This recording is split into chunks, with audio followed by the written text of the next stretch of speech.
Hello guys, welcome to my YouTube channel smart study classes. Manivir sir आप लोगों के लिए आज फिर से एक नए वीडियो के साथ डिस्कस करेंगे।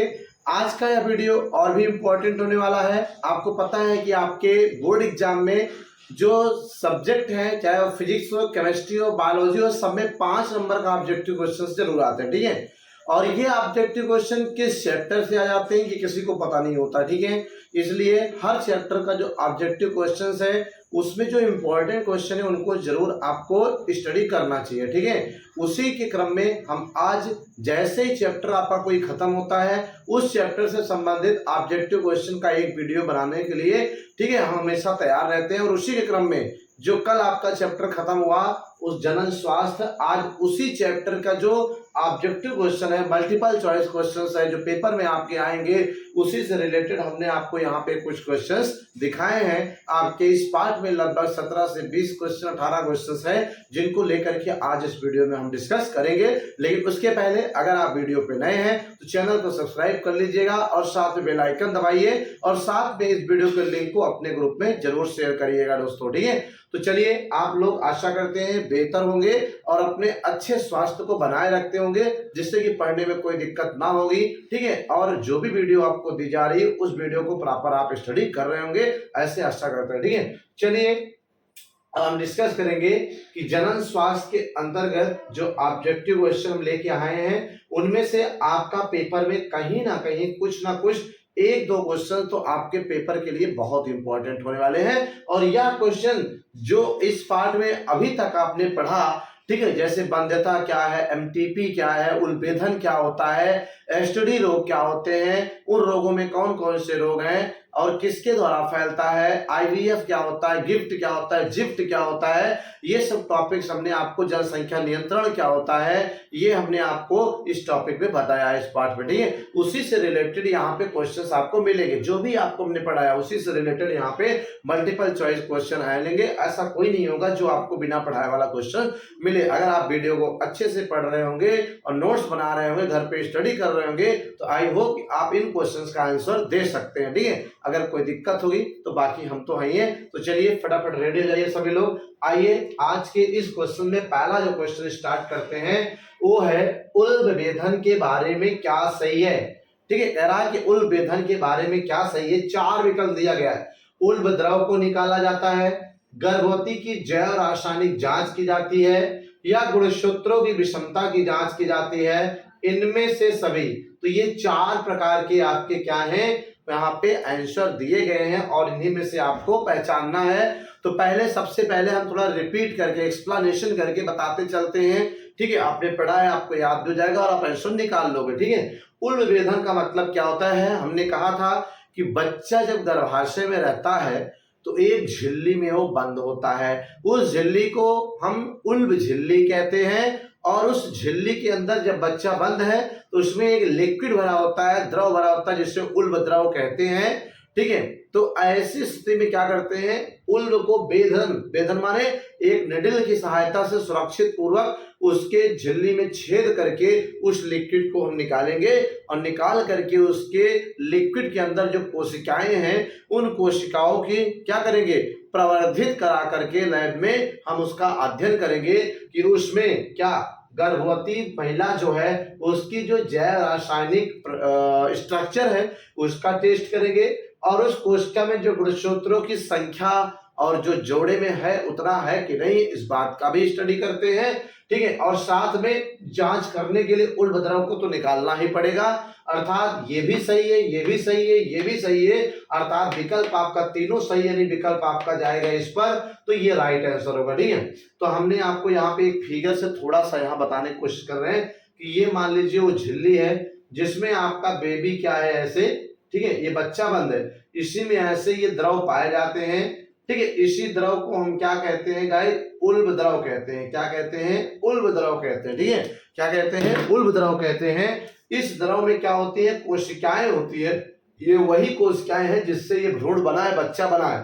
तो इस कोशिकाओं की जब स्टडी करेंगे तो उसमें जांच कर पता लगाएंगे कि उसके गुणसूत्रों में क्या है। जो गुणसूत्र एक जोड़े में 2 होने चाहिए, भाई आपके बॉडी में 46 गुणसूत्र होते हैं, जो जोड़े में होते हैं, सम जोड़े में होते हैं, एक जोड़े में 2, ठीक है, जोड़ा का मतलब 2 होता है, तो ये चेक करते हैं कहीं ऐसा तो नहीं है किसी जोड़े में 3 हो गया, किसी जोड़े में 1 हो गया।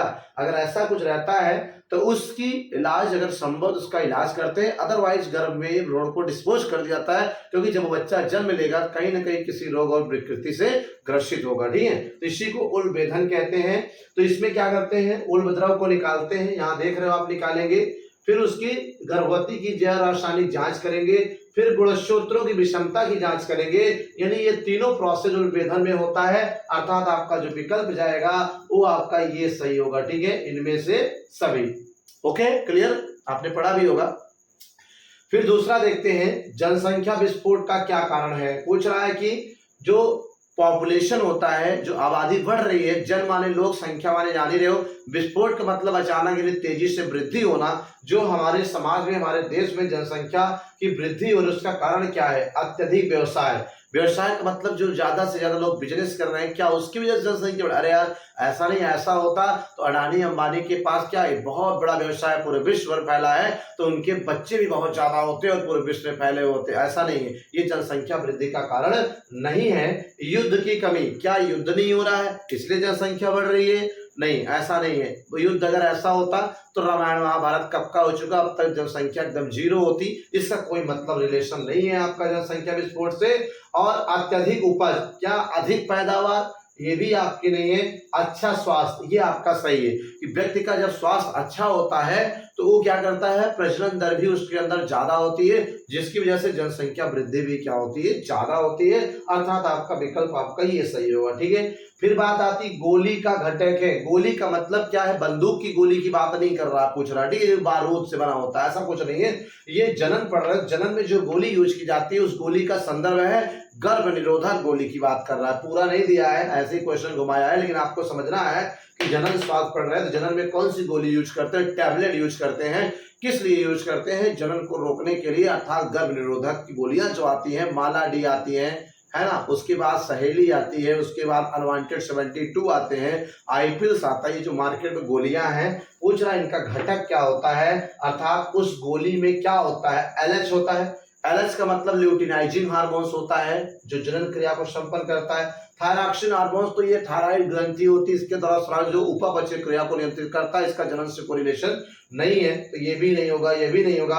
और follicle stimulating hormones, F S का मतलब होता है for follicle, S for stimulating, H for hormone, अर्थात फॉलिकल स्टिमुलेटिंग हार्मोन। क्या इसका मतलब ये होता है, कुछ ना गोली में ये होता नहीं, क्योंकि ये फॉलिकल स्टिमुलेटिंग हार्मोन तो क्या करता है, प्रजनन के लिए, निषेचन के लिए अंडाणु को क्या करता है, अंडाशय से निकालकर फैलोपियन नलिका मिलाता है, अर्थात अंडोत्सर्ग को प्रेरित करता है और अंडाणु बनने को प्रेरित करता है। तो ये तो नहीं है। फिर आपका बचा क्या, प्रोजेस्टेरॉन, यही वो हार्मोन जो गोली का घटक होता है, जो क्या करता है, अंडोत्सर्ग को रोककर अंडाणु बनने की प्रक्रिया को धीमी कर निषेचन क्रिया को बाधित कर देता है। ठीक है, ये होता है। चलिए नेक्स्ट चलते हैं, एमटीपी क्या है। बहुत ही अच्छा क्वेश्चन, बहुत ही सुंदर क्वेश्चन कि एमटीपी क्या होता है। What do mean about MTP, that simple, मैंने पढ़ाया था। एम का मतलब मेडिकल, टी का मतलब टर्मिनेशन, प्री माने प्रेगनेंसी, तो मतलब क्या हुआ, मेडिकल टर्मिनेशन प्रेगनेंसी, यानी जब प्रेगनेंसी को, गर्भता को, यानी जब पेट में बच्चा रहे तो उसको मेडिकल टर्मिनेशन, चिकित्सा की सहायता से टर्मिनेट कर देते हैं, डिस्पोज खत्म कर देते हैं, उसी को एमटीपी कहते हैं। और क्यों किया जाता है, हमने आपको बताया था कि एमटीपी का काल 12 सप्ताह। किसी महिला में अगर पल रहे बच्चे में कोई गंभीर बीमारी है तो उसका पैदा होना कहीं माँ के जान को खतरा है, इसलिए पेट में उसे मार देते हैं और इसमें डॉक्टर की सहायता लेते हैं, इसी को एमटीपी कहते हैं। और 12 सप्ताह तक के बच्चे, अर्थात 12 से 84 दिन के तक के बच्चे के लिए क्या होता है, ये उपयुक्त होता है। ठीक है, एमटीपी तभी करानी चाहिए, ऐसा नहीं बच्चा 8 महीने को हो गया तब जाके एमटीपी कराओगे, तब तक हाथ पैर हड्डियां बन चुकी हैं, तो एमटीपी संभव नहीं है। अगर ऐसा होगा तो माँ के जान को खतरा 100% होगा, इसलिए 12 से सप्ताह पहले, और अधिकतम रेयर केस में 24 सप्ताह ही लिया जाता है, इससे ज्यादा नहीं लिया जाता है। तो पूछ रहा है एमटीपी क्या है, मेडिकल टर्मिनेशन ऑफ प्रेगनेंसी या मल्टी टेम्परेरी फ्रीक्वेंसी, फ्रीक्वेंसी का कोई रिलेशन नहीं, और मल्टी ट्रेड प्रैक्टिस का कोई रिलेशन इसमें से, और ये आपका सही होगा। अभी हमने कहा medical termination of pregnancy, it is a full form of MTP. तो दोस्तों आपके पेपर में कुछ फुल फॉर्म भी पूछे जा सकते हैं, जैसे एमटीपी क्या है, आप देख रहे हो, medical termination of pregnancy. GIFT क्या है, कल ही बताया। Gamete intra fallopian transfer. ZIFT क्या है? Zygotic intra fallopian transfer. IVF क्या है? In vitro fertilisation. ठीक है, ये सब सारे फुल फॉर्म आपके परीक्षा में पूछे जा सकते हैं। एसटीडी क्या होता है? सेक्सुअल ट्रांसमिटेड डिजीज, ऐसा भी होता है। ठीक है, ये फुल फॉर्म आपसे पूछे जाएंगे। चलिए नेक्स्ट क्वेश्चन की ओर बढ़ते हैं। जन्म नियंत्रण के लिए कौन सी विधि सही है? पूछ रहा है कि जन्म को नियंत्रण करना है, अर्थात बर्थ कंट्रोल करना है, जनसंख्या नियंत्रण करना है, तो उसके लिए कौन सी विधि यहाँ पे सही है? दिया है क्या आईवीएफ जन्म नियंत्रण करता है? जी नहीं। आईवीएफ का मतलब इन विट्रो फर्टिलाइजेशन, ये तो फर्टिलाइजेशन करता है, निषेचन करवाता है, अर्थात बच्चा पैदा करने की विधि है, ना कि नियंत्रण करने की, इसलिए विकल्प ये नहीं है। क्या जिफ्ट है? जी नहीं, ये भी नहीं, क्योंकि जिफ्ट मतलब जाइगोट यानी युग्मनज इंट्रा फैलोपियन ट्रांसफर। ठीक है, ये भी नहीं है, क्योंकि ये तो एक विधि है किसकी? सहायक जनन तकनीक की, जिससे बच्चा पैदा करने के लिए प्रयोग की जाती है, तब जब बच्चा नहीं होता है तब। ठीक है, क्या गिफ्ट है? जी नहीं। गिफ्ट भी क्या है? बच्चा पैदा करने की तकनीक है, तब जब बंधता का रीजन होता है तब। तो इसका मतलब होता है गैमेट युग्मक इंट्रा फैलोपियन ट्रांसफर। ठीक है, ये भी नहीं है। और आईयूडी, जी हाँ, आईयूडी एक तकनीक है, आईयूडी। इसमें क्या करते हैं? आईयूडी का फुल फॉर्म पहले जान लीजिए, इंट्रा यूटेराइन डिवाइस।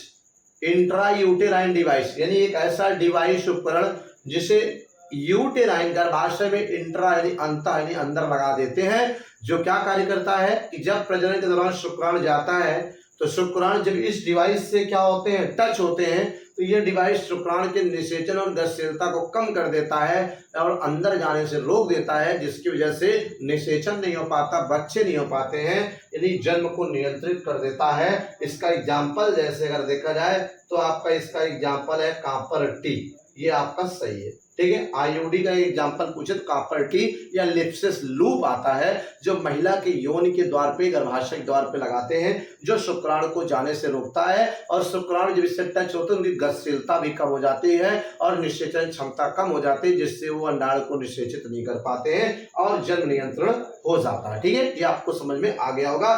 फिर बात करते हैं आईवीएफ क्या है। अभी मैंने आपको बताया था कल की वीडियो, आईवीएफ क्या है? IVF is a technique. ठीक है, एक तकनीक है जिसका प्रयोग करते हैं किसमें? बाध्यता को दूर करने में, निसंतानता को दूर करने में, अर्थात बच्चा पैदा करने के लिए यूज किया जाता है, तब जब सामान्य रूप से बच्चा पैदा करने में कोई व्यक्ति, कोई दंपति असमर्थ होते हैं। तो पूछ रहा है कि क्या है ये? क्या जन्म रोकने की विधि है? जी नहीं, ये जन्म रोकता नहीं बल्कि जन्म देता है, जन्म देता है। सहायक जनन तकनीक ये है? जी हाँ, ये ऐसी तकनीक है जो सहायता करती है जनन में, अर्थात बच्चा पैदा करने में। प्रजनन विधि है? जी नहीं, प्रजनन विधि नहीं है, इनमें से कोई नहीं जी, ये आपका विकल्प आपका क्या होगा? सही होगा। ठीक है, ये हो गया, इसी को टेस्ट ट्यूब भी कहते हैं। नेक्स्ट चलते हैं, लैंगिक संचारित रोग है। यहाँ पे शायद आपको दिख नहीं रहा होगा, तो मैं कैमरे को थोड़ा सा डाउन करता हूं, बस 1 सेकंड। चलिए, कैमरा डाउन हो गया, क्वेश्चन सब आपको दिख रहा होगा कि लैंगिक संचारित रोग है मतलब एसटीडी रोग, ऐसा रोग जिसका संचरण होता है, ये फैलता है किससे? लैंगिक संपर्क बनाने से। आपको पता है कि अगर आपको एड्स हो जाए तो अगर आप किसी दूसरे के साथ रिलेट करेंगे ये उसके बॉडी में भी क्या होगा? जनन मार्गों द्वारा स्थानांतरित हो जाएगा। लेकिन पता चला अगर किसी को बुखार हुआ है, वो व्यक्ति किसी महिला के साथ संपर्क बना ले तो वो बुखार उस महिला में नहीं जाते हैं। ठीक है, यानी कि एसटीडी रोग पूछ रहा है, तो पूछ रहा है कि टर्नर सिंड्रोम, हेमोफीलिया और क्लाइनेफिल्टर सिंड्रोम या जननांग मत्स्य, ये आपका सही है, बाकी ये सब क्या है? गलत है। ठीक है, जननांग मत्स्य मतलब कि जो आपके जननांग है उस पर क्या हो जाना? मत्स्य हो जाना, थोड़ी फुंसी या घाव बन जाना, ये कहीं ना कहीं एसटीडी रोग का लक्षण है। बाकी टर्नर सिंड्रोम तो गुणसूत्री गड़बड़ी का रोग है, और हीमोफीलिया भी क्या होता है कि जब किसी व्यक्ति को कहीं कट जाए और 12 सेकंड के बाद भी खून बहता ही रहे लंबे समय तक, तो ऐसी स्थिति को हीमोफीलिया कहते हैं। ठीक है, यह एक आनुवंशिक रोग में आता है। क्लाइनेफिल्टर सिंड्रोम भी एक प्रकार का गुणसूत्री गड़बड़ी रोग है। इन सब रोगों का कनेक्शन लैंगिक से नहीं है। जननांग मत्स्य क्या है? यही आपका राइट आंसर होगा। तो ये आपके क्वेश्चन। चलिए आगे बढ़ते हैं, फिर उसके पहले कैमरे को अप करना पड़ेगा। चलिए नेक्स्ट क्वेश्चन देखते हैं। अब हमारा जो क्वेश्चन आता है, हमने कहा जो आप पढ़े उसी में से पूछा जा रहा है, कहीं बाहर से नहीं पूछा जा रहा है। क्या पूछ रहे हैं? पुरुष नसबंदी है कह रहा पुरुष नसबंदी क्या है, इसमें से विकल्प दिया है कि गोलियां या फिर वैक्सोटोमी, ट्यूबेक्टोमी या इनमें से कोई नहीं। तो हमने कहा था याद रखिएगा, नसबंदी का मतलब होता है नस को बंद कर देना। कौन सी नस? पुरुष में शुक्राणु निकलने वाला नस और महिला में अंडाणु के निकलने वाला नस अर्थात फैलोपियन नलिका। और पुरुष में जो शुक्राणु वाली नलिका शुक्रवाहिका या कहते हैं, इसी को बांध देते हैं काट करके, इसे पुरुष नसबंदी कहते हैं। तो हमने कहा था ट्यूबेक्टोमी याद रखना, ट्यूब माने होता है ट्यूब माने नली महिला में पाई जाती है, यानी ये महिला नसबंदी है। और वैक्सोटोमी का मतलब वैसा डिफरेंस जो होता है शुक्रवाहिका, उसे काट कर बांधा जाए तो ये पुरुष में पाया जाता है, इसलिए पुरुष नसबंदी को वैक्सोटोमी कहते हैं। गोलियां से तो कोई मतलब नहीं, गोलियां तो गर्भ निरोधक का कार्य करती है जो महिलाओं में होता है, ठीक है। तो ये आपका विकल्प इसमें क्या होगा गाइस? सही होगा, ठीक है। फिर बहुत ही प्यारा क्वेश्चन आपका पेपर के लिए आ रहा है, जो नीट 2016 में भी पूछा जा चुका है। आपका ये क्वेश्चन है शुक्रवाहिका उच्छेदन के बारे में क्या गलत है? शुक्रवाहिका उच्छेदन के बारे में क्या गलत है पूछ रहा है, तो इसका भी आंसर आपको यहाँ पे देना है। तो क्वेश्चंस आप देखें और आप खुद यहाँ पे कमेंट बॉक्स में लिखकर बताएं। आपको 5 सेकंड का टाइम देते हैं और आप बताइए क्या सही होगा। चलिए 5 सेकंड आपका हो गया होगा लगभग। तो इसमें देखिए, शुक्रवाहिका उच्छेदन का मतलब होता है पुरुष नसबंदी। पुरुष नसबंदी में क्या करते हैं, जो शुक्रवाहिका है, जिस शुक्राणु जिस नली निकलता है उसे उच्छेदन कर देते हैं, काट के बांध देते हैं। कह रहा है क्या गलत है इसके बारे में?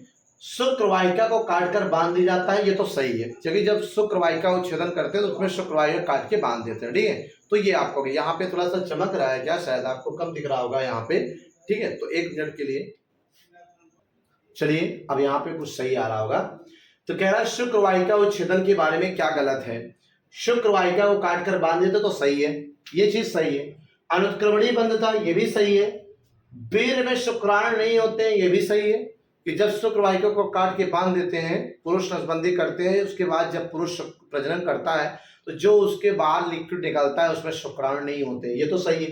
फिर कह रहा है एपिडिडाइमिस में शुक्राणु नहीं होते हैं, यही गलत है, ठीक है। ये आपका क्या है? विकल्प सही है। गलत है का मतलब ये क्वेश्चन के अनुसार गलत है, बाकी विकल्प में ये सही है, आपको ये चुनना पड़ेगा, ठीक है। तो अब नेक्स्ट क्वेश्चन पूछते हैं, ये भी आपके नीट में ही आया है, ठीक है। ये भी आप देख सकते हैं, बहुत ही इंपॉर्टेंट होने वाला है कि अंतःपात्रे द्वारा निषेचित 16 खंड वाले भ्रूण को स्थानांतरित किया जाता है। ये भी नीट 2016 में ही आपसे पूछा गया था। तो बहुत ही इंपॉर्टेंट क्वेश्चंस है बेटा। जो भी आप पढ़ रहे हो ना, ये जो हाई स्कूल इंटर लेवल से आप पढ़ रहे हैं, फिजिक्स केमिस्ट्री बायोलॉजी, यही सब आपके कंपटीशन एग्जाम में भी ट्रेंड करते हैं। लेकिन होता क्या है कि जब आप इंटर हाई स्कूल में होते हैं तो आपको लगता है कि हम केवल परीक्षा पास करने के लिए पढ़ लें, बस उतना बहुत है। अगर आप नॉलेज और स्किल के लिए पढ़ेंगे, एक एक पॉइंट को कायदे से पढ़ेंगे, तो यही सब आपके हमेशा दिमाग में बना रहेगा, जो कंपटीशन में आपके काम आएगा। और कंपिटिटिव तैयारी करते समय नीट वगैरह की आपको ज्यादा अलग से पढ़ने की जरूरत नहीं होगी, यही सब चीजें फिर से आपको वहां पे पढ़ाई जाएंगी, शुरू से पढ़ाई जाएंगी, ठीक है। बस यही इतना अंतर होता है। तो चलिए हम लोग क्वेश्चन देखते हैं। कह रहा अंतःपात्रे निषेचन, यानी कि आईवीएफ में जो शुक्राणु अंडाणु पात्र में मिलाकर निषेचन कराते हैं, निषेचन के बाद जो युग्मनज बनता है उसमें विभाजन होता है 2, 2 से 4, 4 से 8, 8 से 16 खंड, जिसे मारुला या तूतक कहते हैं। तो उस 16 खंड वाले मारुला तूतक या भ्रूण को स्थानांतरित किया जाता है। पूछ रहा है किसमें? झालर में। जी नहीं, झालर से कोई मतलब नहीं है। झालर का मतलब आपको समझ में आ रहा होगा, हमने आपको बताया था कि जो फीमेल जननांग होता है कुछ इस तरह से होता है, ठीक है। हमने आपको यहाँ बताया था कि ये जो ऐसी होता है ना, ये फैलोपियन नलिका जो होती है, इसका ये पहला भाग क्या है? यही झालर है, ठीक है। यही झालर क्या होता है? अंडाशय से जुड़ा होता है। जब ये अंडाशय अंडाणु का निकालता है, परिपक्व होता है, ग्राफ्टियन पुटिका झिल्ली फटती है और उसमें से अंडाणु निकलता है, तो ये झालर उसको ग्रहण करके फैलोपियन नलिका में क्या कर देता है? यहाँ से यहाँ पर ला देता है। तो वो ही पूछ रहा है क्या ये झालर में हम इसको क्या करते हैं? डालते हैं? ऐसा नहीं, ठीक है, गलत है। ये ग्रीवा में डालते हैं। ग्रीवा माने गर्भाशय ग्रीवा, यानी ये जो आपका है, क्या यहाँ पे डालते हैं? जी नहीं, यहाँ पे भी नहीं डालते हैं। फिर कहाँ डालते हैं? गर्भाशय में। जी हाँ, क्योंकि 16 खंड वाला जो आपका मारुला है, तूतक है, ठीक है, वो आपने पढ़ा होगा, आपको पढ़ाया था कि निषेचन यहाँ तुम्बिका क्षेत्र पर होता है, और जब निषेचन के बाद युग्मनज गर्भाशय में आता है तो गर्भाशय में आते ही वो 16 खंडों में बट चुका होता है, जिसे मारुला कहते हैं। यानी 16 खंड वाला स्थान इस नलिका में नहीं होना चाहिए, झालर में नहीं होना चाहिए, बल्कि गर्भाशय में होना चाहिए। तो ये आपका क्या है, आंसर सही है। ये भी आपका क्या है, गलत है। ठीक है, फिर बात करते हैं कॉपर मोचित आईयूडी में कॉपर आयन का क्या कार्य है। ठीक है, कॉपर मोचित आईयूडी, यहां हमने अभी बताया था आईयूडी इंट्रा यूटेराइन डिवाइस। ठीक है, यानी कि कॉपर से बनी हुई एक ऐसी डिवाइस, एक ऐसा उपकरण जिसको महिला के इसी गर्भाशय के अंदर यहीं लगा देते योनि द्वार पर, जिससे शुक्राणु ना जाने पाए और शुक्राणु इसके संपर्क में आते हैं, शुक्राणु की गतिशीलता और निषेचन क्षमता क्या होती, कम हो जाती है। तो वही आपका पूछ रहा है कि कॉपर आयन का क्या कार्य होता है। तो ये शुक्राणु की गतिशीलता व निषेचन कम कर देते हैं, ये युग्मक जनन को रोकते हैं, ये गर्भाशय को रोपण के लिए अनुपयुक्त बना देते हैं, ये अंडोत्सर्ग को संबंधित कर देते हैं। तो ये सारे से कोई मतलब नहीं, आपका ये विकल्प सही होगा। हमने अभी बताया कि जब कॉपर मोचित आईयूडी लगाया जाता है तो उसमें जो कॉपर आयन है वो शुक्राणुओं की गतिशीलता को कम कर देते हैं, निषेचन को भी कम कर देते हैं और शुक्राणु को अंदर जाने नहीं देते हैं, जिससे क्या होता है, गर्भधारण नहीं होता है। ठीक है, ये हो गया। चलिए नेक्स्ट क्वेश्चन कि एक व्यक्ति जिसमें शुक्राणु की कमी है, अर्थात एक ऐसा आदमी जिसके अंदर शुक्राणु की कमी है, शुक्राणु आपके एक बार के प्रजनन में 20 करोड़ तक शुक्राणु निकलते हैं, जिसमें 60% शुक्राणु आपके एक्टिव होने चाहिए, मोटाइल होने चाहिए, तब वो महिला की बॉडी में जाकर निषेचन करते हैं। लेकिन अगर उसमें शुक्राणुओं की संख्या कम है, 40 है, 30 है, 20 है, तो वो प्रजनन करने में, महिला के साथ निषेचन करने में प्रॉब्लम आती है, जिससे वो मां नहीं बन पाती है। तो ऐसी स्थिति में क्या करते हैं, वही पूछ रहा है कि इसके ऐसे व्यक्ति के लिए निम्न में से कौन सी विधि उपयुक्त है जिससे वो संतान पा सके। तो पूछ रहा है अंतः गर्भाशयी स्थानांतरण, जी नहीं। अंतः गर्भाशयी स्थानांतरण का मतलब है क्या शुक्राणु को इस गर्भाशय में यही डाल दे सीधा, तो ये क्या निषेचन कर पाएगा, जी नहीं। फिर कृत्रिम वीर्य सेचन, कृत्रिम वीर्य सेचन का मतलब जो वीर्य है, शुक्राणु है, उसको कृत्रिम तरीके से क्या करते हैं, अंडाणु के साथ मिला देते हैं, जी हाँ, यही आपका क्या होगा, सही होगा, जिससे निषेचन क्रिया संपन्न हो जाती है। तो ये आपका सही होगा, कृत्रिम वीर्य सेचन। ठीक है, कल हमने इसको पढ़ाया भी था। फिर नेक्स्ट आता है गर्भ निरोधक सहेली है। पूछ रहा है जो गर्भ निरोधक दवाई आती है उसमें जो सहेली है वो क्या है, क्या कार्य करती है, पूछ रहा। ओह लाइट सॉरी चली गई। ठीक है, तो वही पूछ रहा है गर्भ निरोधक सहेली का क्या कार्य करती, क्या फंक्शन करता है। तो विकल्प आपको दिया है, यह एक आईयूडी है। आईयूडी का मतलब मैं बार बार बता रहा हूं, इंट्रा यूटेराइन डिवाइस, यानी कि कॉपर का बना हुआ एक उपकरण जो टी आकार का होता है, कुछ इस तरह का, जिसे इसी महिला के यहाँ हम क्या करते हैं, जननांग योनि द्वार में लगा देते हैं। क्या ये है। फिर मादा में एंड्रोजन की मात्रा बढ़ाने वाला है। ठीक है, फिर पूछ रहा है गर्भाशय में एस्ट्रोजन ग्राही को अवरुद्ध करके अंडोत्सर्ग को रोकता है। फिर पूछ रहा है एक पश्च मैथुन गर्भ निरोधक की विधि है, तो ये पूछ रहा है। देखिए चूंकि यहाँ पर गर्भ निरोधक सहेली एक टैबलेट है, औषधि है, जो महिलाएं यूज करती हैं जिससे गर्भधारण ना हो, तो ये आईयूडी तो नहीं है। आईयूडी में कॉपर का बना हुआ एक डिवाइस होता है, ये सहेली डिवाइस नहीं बल्कि टैबलेट है, इसलिए ये विकल्प आपका सही नहीं होगा। मादा में एंड्रोजन की मात्रा बढ़ाती, जी नहीं, एंड्रोजन की मात्रा बढ़ा देगी तो फिर निषेचन वगैरह क्रिया संपन्न हो जाएगी। फिर गर्भाशय में एस्ट्रोजन ग्राही को अवरुद्ध करके अंडोत्सर्ग को रोकता है, जी हाँ। अंडोत्सर्ग का मतलब है कि इस अंडाशय से अंडाणु का निकल करके यहाँ पे आना फैलोपियन नलिका में। ठीक है, जब ये अंडाशय यहाँ निकल कर यहाँ आएगा अंडाणु, तो शुक्राणु निषेचन कर लेगा। लेकिन ये सहेली औषधि अगर कोई महिला ले रही है तो ये अंडोत्सर्ग को रोकता है, जिससे निषेचन ना हो पाए और गर्भधारण ना हो पाए। यानी आपका जो विकल्प सही है वो आपका यही सही है। ठीक है, तीसरा ही सही है। क्या है, तीसरा विकल्प ही सही है। ठीक है, अच्छा फिर बात करते हैं। पूछ रहा हार्मोन्स मोचक अंतः गर्भाशयी युक्त है, यानी कि इसमें ऐसा कौन सा अंतः गर्भाशयी युक्त है चार में से जो हार्मोन्स मोचक होता है।